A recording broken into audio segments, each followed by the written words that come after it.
Hello everyone, I'm Jonathan Little. I'm here today with episode 279 of Weekly Poker Hand. I want to thank you for being here with me today. And today we're going to be reviewing a hand played at 2,000, 4,000 euro with a 4,000 ante. So this is a gigantic game. Players are in there battling and, well, let's take a look. Here we have Paul raising on the button to 12,000 euros, 3 big blinds, which is perfectly fine, perfectly standard.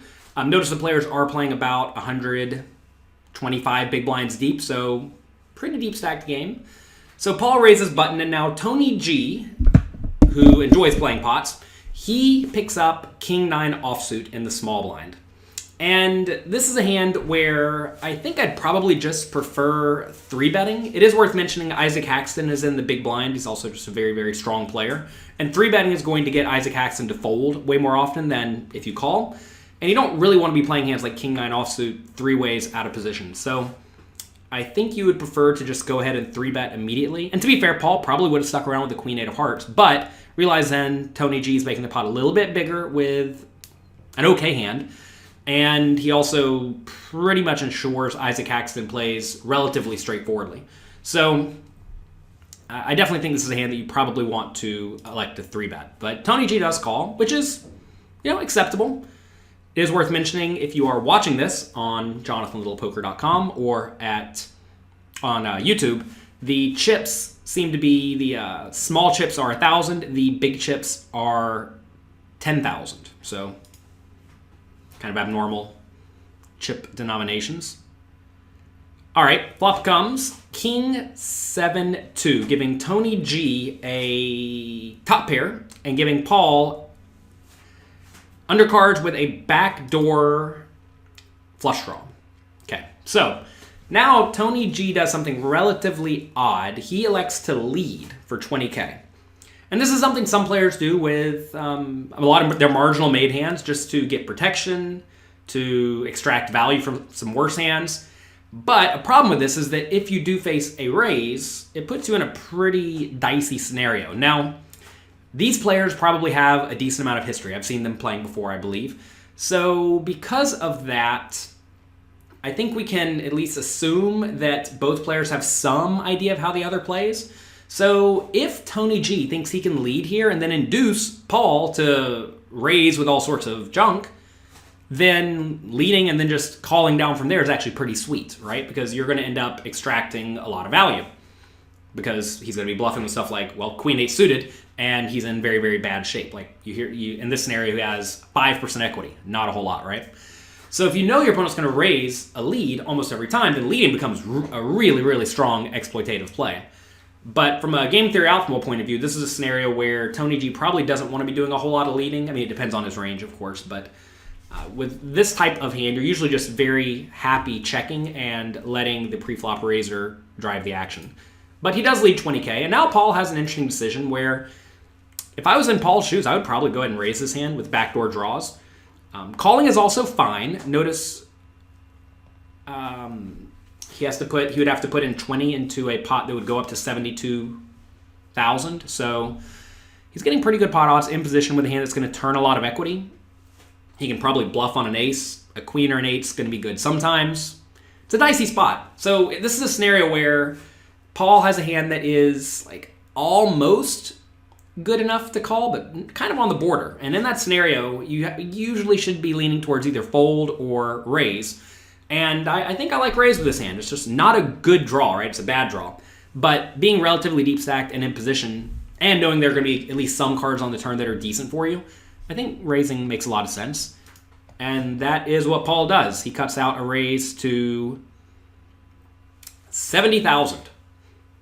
So now, Tony G is in an interesting spot, right? Because at this point, he's either against a strong made hand, which has Tony crushed, or a draw.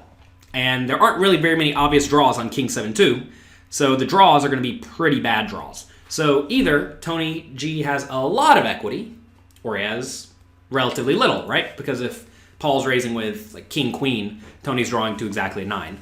And you don't really want to be in this situation where your opponent is very clearly polarized when you're out of position, because what's going to happen in this spot is if Paul feels inclined, he could just blast the turn and blast the river with a relatively balanced range and put Tony G in a miserable scenario.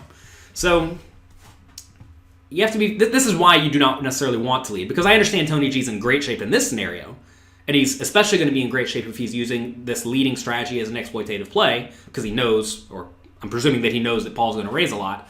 But in general, you want to avoid this play because it's going to lead you to some pretty bad scenarios. And like, to be fair, King 9 is a pretty strong hand. What some people do in this spot is they lead with hands like 8-7 on the King 7-2 board.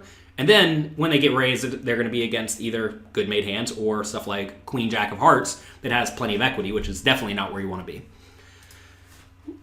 Leading with marginal made hands leads to dicey spots. So anyway, Tony's going to give it some thought, and like, I don't see how he could possibly fold here. I think that would be quite bad. I think if you are electing to lead with a hand like this, you should probably not fold. Tony's chatting him up a bit, maybe getting a read. It definitely is worth mentioning that when you are playing live poker with your opponents, you very likely should at least consider trying to get reads by being talkative, being chatty. I realize that's not in some people's personality. It's not really in my personality. Believe it or not, I talk on the internet some, but not so much in the poker world. And that is, I do think there is value in that. Now, I realize Tony G is a little bit aggressive sometimes with his speech. I don't necessarily recommend that, but that said, I mean, I'm sure you could develop a persona for that, but I tend to just play strong ranges and adjust accordingly, and that seems to work out pretty great. All right, so turn is a queen. Tony G does call. Turn's a queen, giving Paul middle pair. Now, Tony G checks, as he definitely should, and Paul went from having a junky draw to a very clear marginal made hand. So I would definitely not bet in this scenario if I was in Paul's shoes, because the queen's going to win at the showdown a lot of the time. And it does go check-check, which is great. On the river is an 8. So Paul got there with his 5% equity, which is a whole lot of fun. And pot was 172K, and Tony G pretty quickly bets 100K. I am not a fan of this bet, because if Paul does have a king, it's probably going to be a decent king, right? I mean, of course, he could just have like king 3 suited or something. That's going to call. But if Tony checks the river, king 3 suited may just go ahead and bet itself anyway. So you're probably going to get money in against that hand either way. If Paul does have exactly a queen, then yes, you extract value. And to be fair, like, a queen should be one of the draws, call it draws again, that Paul should have. He should have a whole lot of hands like queen jack suited, queen 10 suited, queen 9 suited. Obviously, if he has jack 10 suited, jack 9 suited, he doesn't have anything here and may decide to raise. So this is, again, one of these scenarios where Tony really needs to have a good idea of how to respond if Paul raises. And it's tough to know what to do in these spots because obviously a lot of draws missed.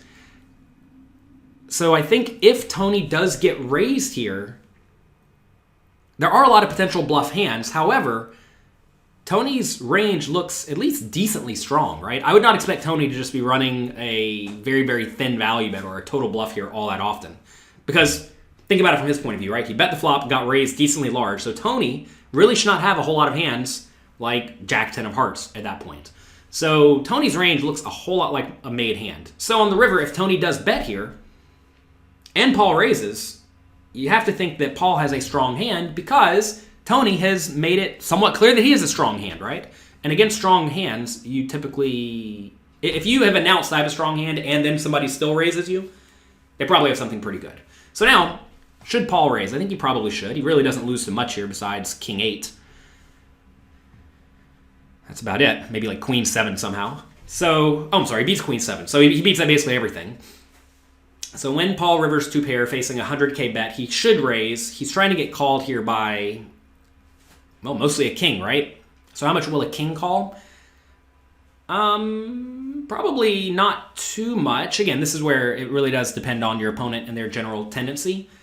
Because if, again, it is worth mentioning, Tony only has 366K behind, and Paul only has 422. So if Paul does raise, it would be all in for his 422. and that would be 4 times the river bet. If you think your opponent thinks that you are capable of making big river bluffs, then I definitely love an all-in here. You can get called by a lot of worse hands, mainly a king, and that's going to work out amazingly well. So I definitely think an all-in is a viable play, and quite possibly the best play against a lot of players. Now, if you know Tony's range is relatively marginal, which maybe Paul does, maybe he doesn't. If his range is marginal, being mostly decent kings that will fold to an all-in, well, then now you should probably pick a smaller raise size, right? Because you just want to give way better odds. And I think that's probably what I would do in this scenario if I thought Tony's range was specifically what it is. And also, raising small does give Tony the option to make an absurd all-in, which I don't think is going to happen all that often. But hey, you never know. So I think in this scenario, Paul has either 2 options. Either go all-in or raise small. A small raise, I think, would be something like 225. So 100K bet, it's almost a min-raise, a little bit more than a min-raise, to try to get called by the vast majority of Tony's value range, which I think in this scenario, given the way it's played out, should be most of Tony's range. But if you think he's going to pay a big bet, you should probably just go for the big bet. So, facing Tony's bet, Paul gives it some thought. It's always nice whenever you raise the flop with nothing. Turn a pair and river 2 pair. So, in this scenario, when the action is on you in live poker, you want to do everything you can to try to make it look like you are either making a read on your opponent or like getting the courage to run a bluff. And now, if you're watching this, Paul is doing a heck of an acting job. He's looking like, do I call? Do I call? And then he min raises. If I am looking at that in live poker, that is almost always, like the look unhappy and then still raise is almost always a sign of extreme strength. Now again, Paul may be reversing this every once in a while, but what you all just witnessed, if you're watching this on jonathanlittlepoker.com, is it's a bit of a Hollywood, right? And I typically prefer my Hollywoods to be a little bit more subtle than that. That said, maybe it's going to work. Facing this min raise, like I would just fold if I was Tony every time. I mean, it's unfortunate. You don't want to be here. You don't really lose to a whole lot, but sometimes physical mannerisms are, like universal to some extent, right? I mean, I'm not a big fan of saying that some tells are relatively generic, but the look unhappy and then still raise is almost always a sign of extreme strength. So, like even here, if Tony had something like King 2 for top and bottom pair, I would be pretty unhappy. I would still call a King 2, but I think the King 9 it's unfortunate. You don't want to fold this hand, but I think you just have to fold it. But Tony does make the call and loses the nice pot to the Queen 8. And I'm sure that he's not enjoying that because he had to get exactly runner to get there, and well, sometimes you do. So that's going to be it for this episode of Weekly Poker Hand. Hope you enjoyed it. If you have not already, make sure you head over to pokercoaching.com where I explain the topics like leading and raising leads in the Cash Game Masterclass I have there. You can check that out at pokercoaching.com/premium. Hope you enjoy it. Good luck in your games. Have fun. And I will talk to you next week.